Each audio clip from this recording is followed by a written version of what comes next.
telah memanggil beberapa orang anak muda yang baru-baru ini telah melakukan kesilapan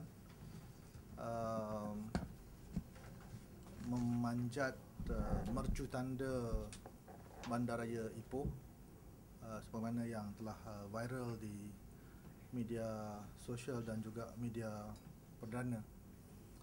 Dan selaku Esko Belia dan Sukan Negeri Perak, saya telah menyatakan kepada mereka bahawa kerajaan negeri melihat bahawa apa yang mereka lakukan itu adalah merupakan satu kesalahan.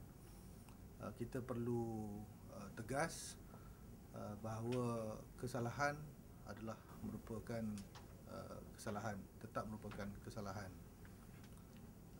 Dan mereka sendiri syukur Alhamdulillah telah menyatakan kekesalan mereka di atas kekhilafan mereka, kesilapan mereka. Maklumlah, anak muda, jiwa muda, darah muda. Jadi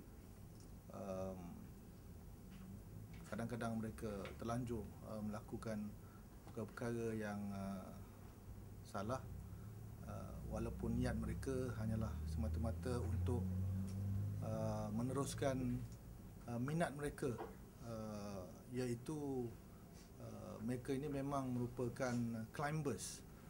Mereka ini memang merupakan mountain climbers, hill climbers, pemanjat bukit, pemanjat gunung,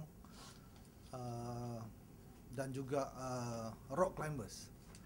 Mereka memanjat batu dan dinding, wall climbers. Cuma sekali lagi, sebagaimana yang saya nyatakan tadi, berlaku sedikit kekhilafan, kesilapan di pihak mereka, di mana mungkin mereka melihat mercu tanda itu sebagai satu perkara yang agak unik, dan mereka telah mengambil langkah ketetapan untuk menaiki bukit tersebut dan memanjat mercu tanda tersebut, yang merupakan satu perkara yang sangat membahayakan. Mereka ada menyebut tadi bahawa mereka memohon maaf kepada pihak Majlis Bandaraya Ipoh dan juga pihak kerajaan negeri di atas kesilapan mereka tersebut.